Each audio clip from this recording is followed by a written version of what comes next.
Oh yeah, it's finally that time. The Clipse album is officially out, and I want to do a breakdown track by track.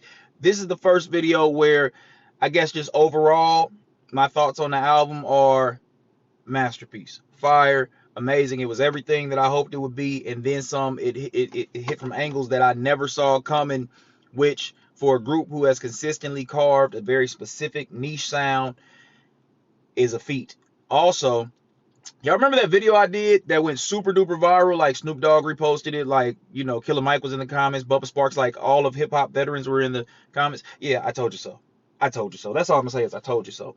I said that if you're over the age of 35 and you're still rapping, keep doing that shit. And this is the perfect example of what I was talking about.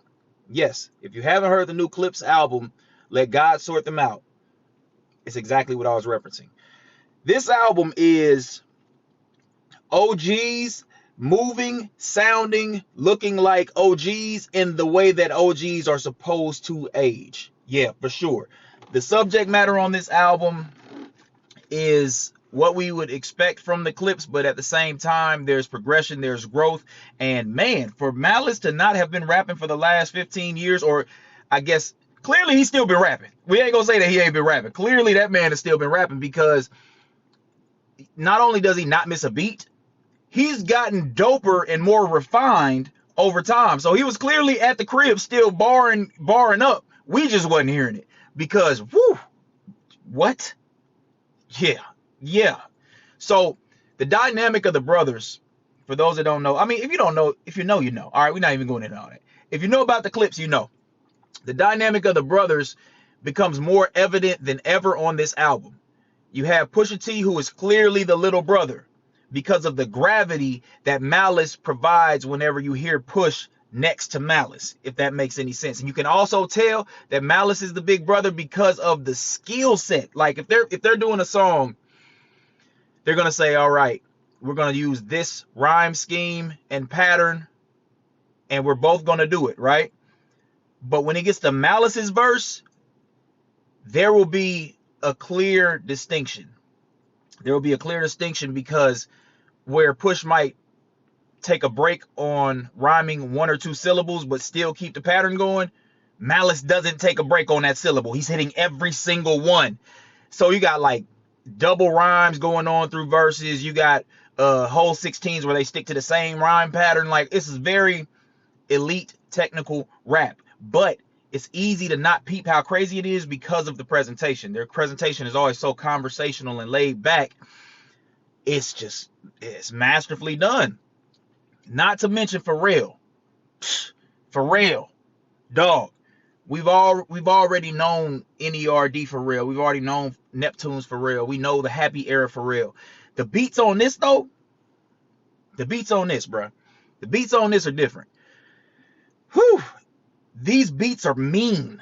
They're mean and they feel extraterrestrial, but it's the luxury marble floor energy of it, the attention to the detail and the stitching of these beats that I've never heard from Pharrell's beats until now. Yeah, this is different. This is different. As a Clipse fan since the beginning,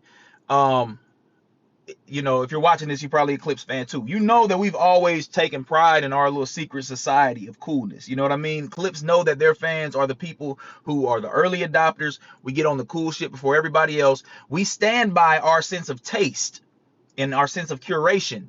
So that's what makes this album so perfect, because there's lyricism on here and there's nods to understanding high taste, but not just for the sake of flossing and stunting, but for the sake of craftsmanship, mastery, skill set. You know what I mean? Also, Pusha T hates poor people. But if you're a Clipse fan, you been knew this. I knew this whenever Pusha T said, I wouldn't piss on that nigga with Grand Marnier. I thought that when I got a margarita with a little Grand Marnier in it, I was doing something fancy, but apparently not. Apparently not. And I also thought, I still think $5,500 to host, you know, a couple hours at a club, that's some good money. How many people watching this are you making $5,500 to host an event? Okay, yeah. So here's how I reconcile with it. I just tell myself, Push isn't talking to me. He's talking to rappers his age, maybe. I mean, but shit, if I was 50 something making $5,500 for 4 hours of hosting, I still think that's good money. Anyway, Pusha T hates poor people. But if you're a hustler, it's motivational, and I love that. Something else that changed in the tone of the content was evident because of Malice being back in the picture. You have, again, Malice provides gravity, where you have Pusha T being the obviously spoiled, crazy little brother, hothead, and we love that. We love the villain Pusha T. We love the Joker-esque Pusha T energy. Even in these interviews, when you watch Pusha T go off on a tangent, his brother kind of just, you know what I mean?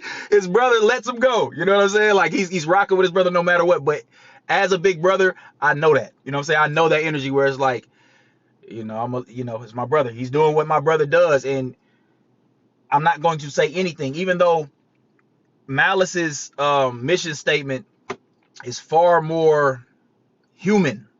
It's about principle. It's about standard. It's about being a man first before everything. And there's elements of Push that have also spoken on that.